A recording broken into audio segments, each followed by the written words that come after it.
tabishi kabisa, mtu asijitabishi. Niko huru. Ni wakati mwingine mzuri ambao tunaupata kwa ajili ya kujifunza, tunapokutana hapa kwa ajili ya kujifunza. Somo letu ambalo tumekuwa nalo tukiendelea nalo kwa wiki kadhaa sasa, kwa muda ambalo kwa wakati huu tunafanya mapitio ya lile somo, wakati huu tukiingia somo jipya la kuzaliwa mara ya pili.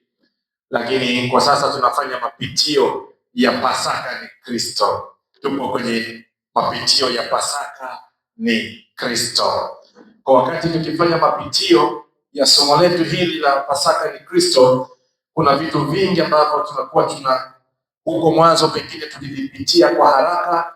Sasa tunapata fursa ya kuviendea taratibu na kuviona kwa undani, kudadafua kwa undani, ili kila mmoja wetu apate kuelewa, ili tutakapoanza lile somo jipya, basi somo hili liwe limeeleweka vizuri. Katika kupitia ambayo tumekwisha jifunza, nikapata sehemu nzuri pia ya somo, au sehemu nzuri ya kupitia kwenye mapitio ya somo letu.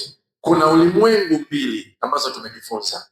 Kuna ulimwengu wa kwanza ambao ndio ule ulimwengu ambao Mungu aliumba, na ulimwengu huo wote ni mwema. Tazama, kila kitu ni chema sana.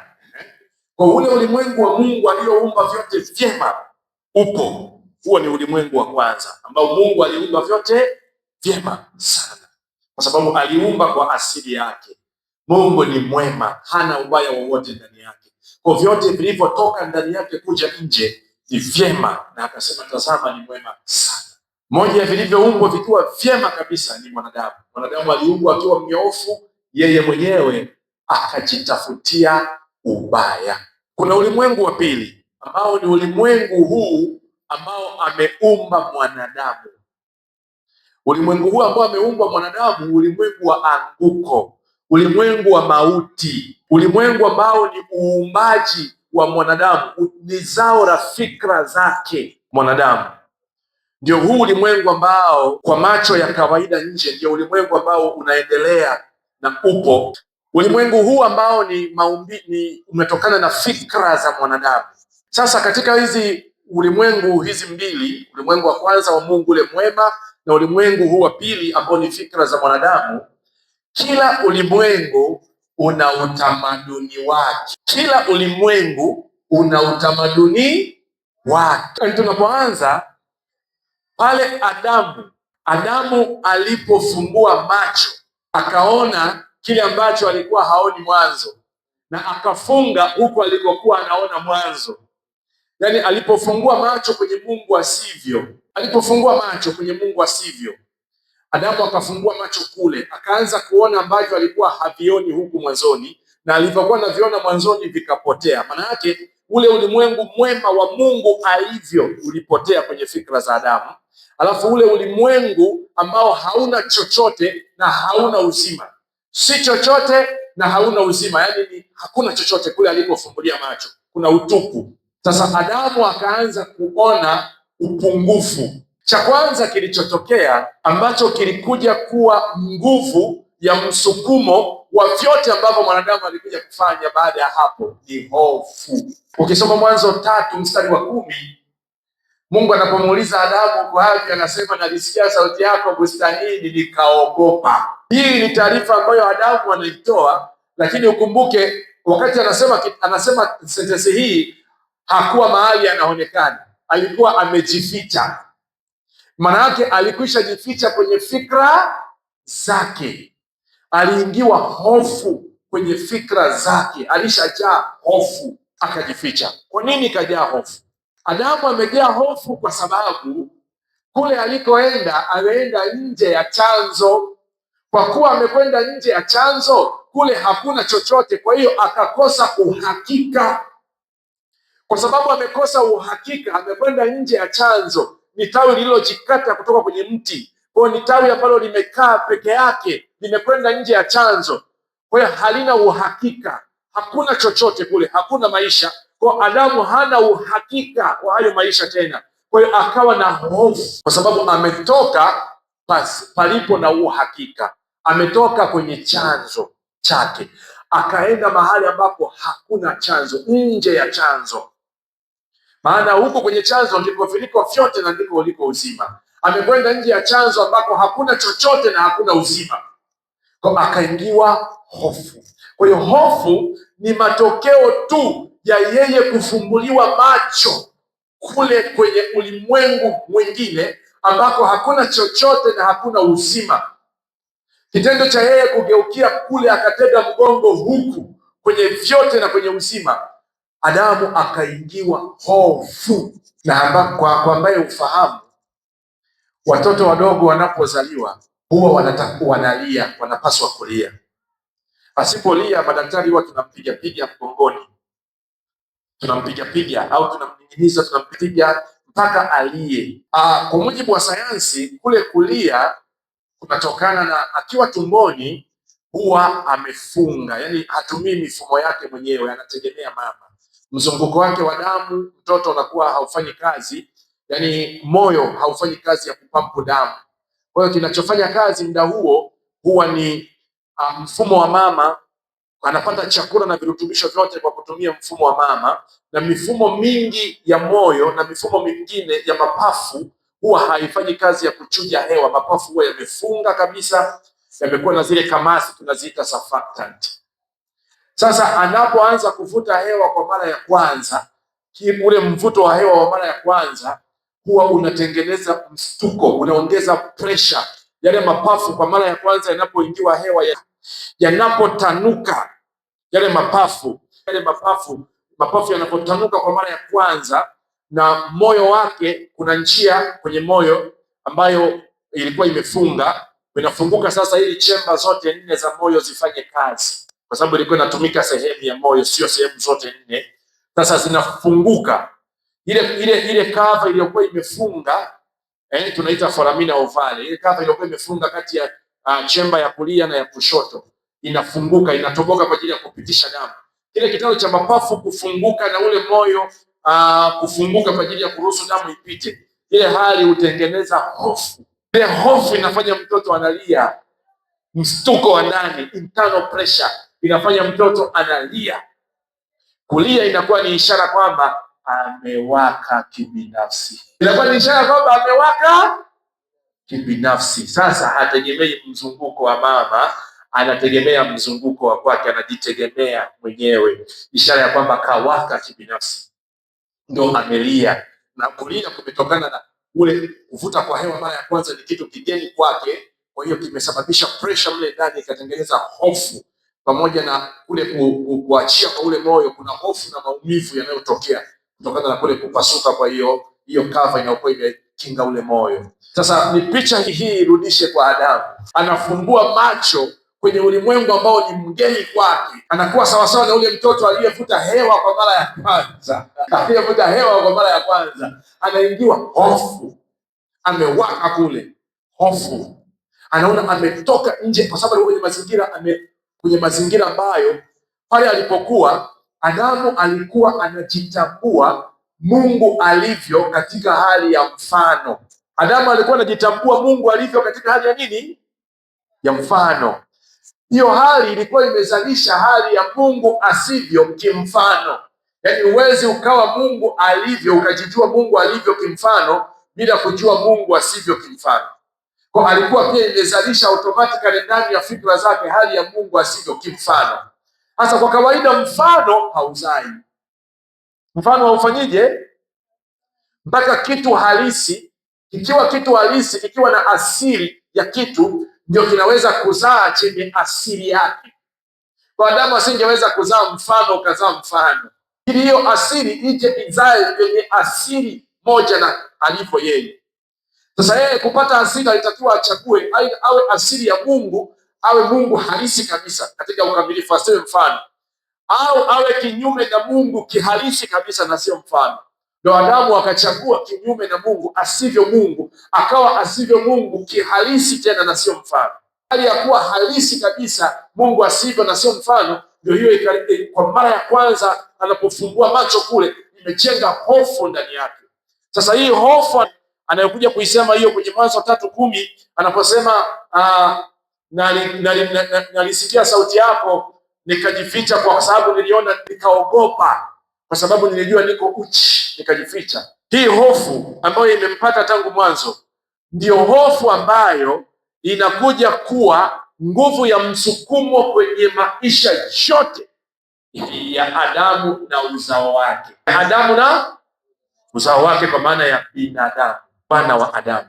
Kuna nguvu mbili kila ulimwengu. Tumesema kuna ulimwengu mbili, ulimwengu ule wa kwanza ambao ni mwema na ulimwengu ambao ni matokeo au ni matokeo ya fikra za binadamu.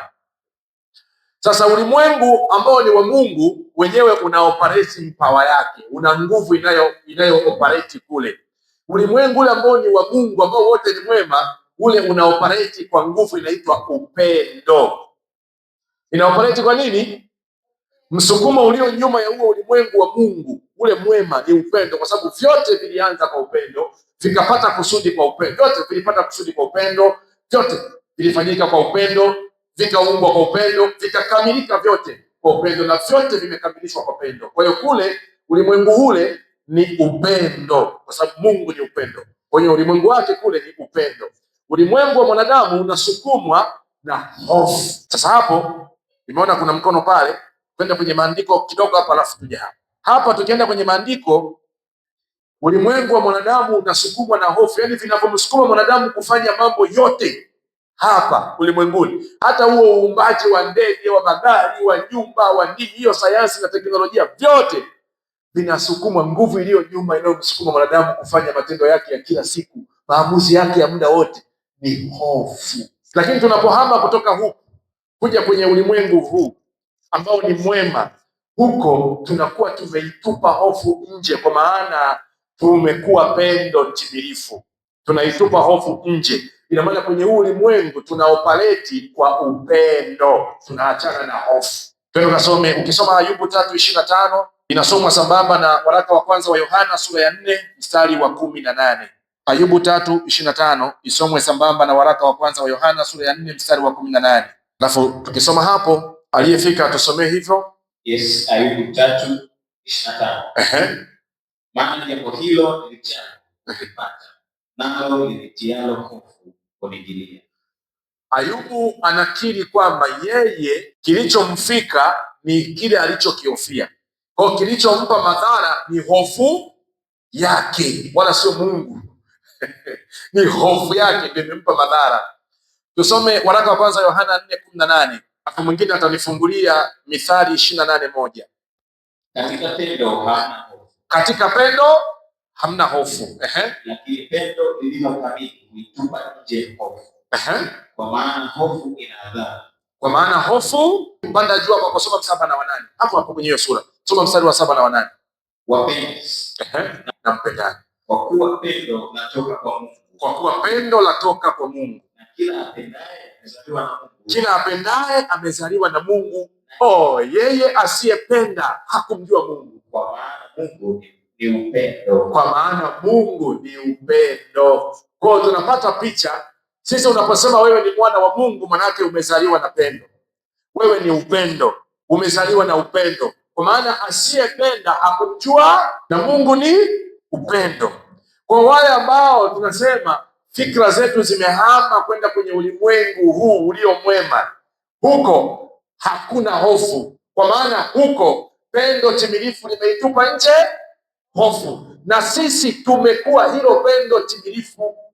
Na hilo pendo timilifu ni nani? Ni Mungu, ambaye huyu Mungu alivaa mwili akawa kielelezo kwetu, ili kwa njia hiyo sisi, Mungu akawa mtu, ili kwa njia hiyo mtu apate kuwa Mungu. Hii hofu ndio nguvu inayosukuma matendo yote ya binadamu. Nimerudia, ya sio ya Mungu, sawa?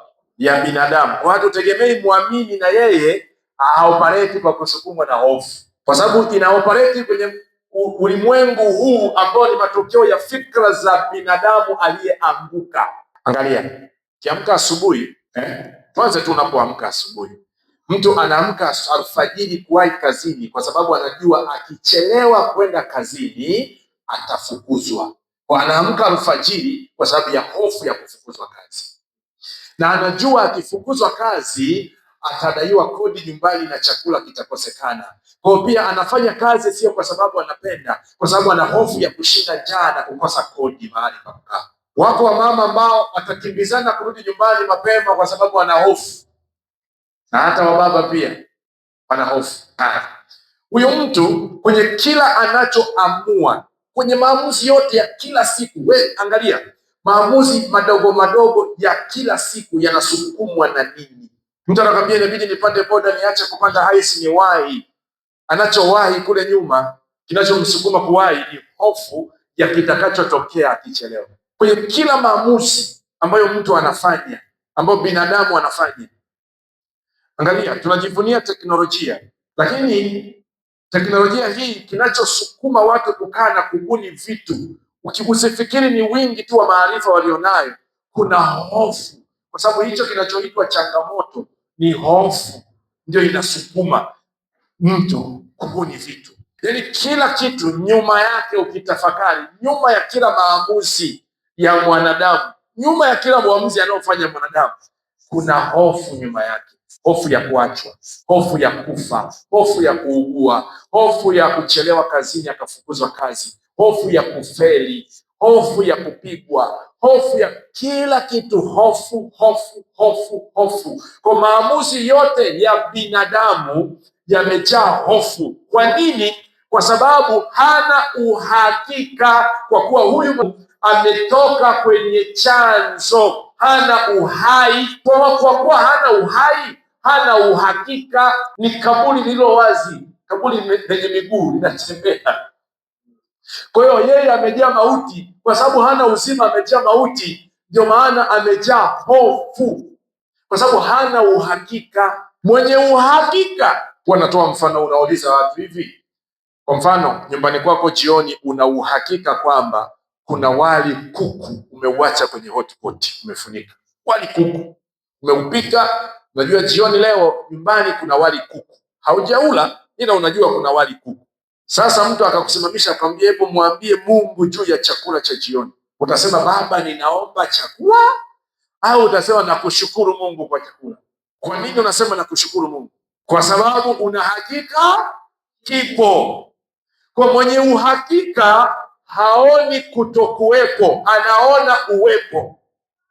Mwenye uhakika haoni matatizo, anaona uwepo wa vyote, haoni shida. Na uhakika ni nini? Ni imani. Imani ni uhakika.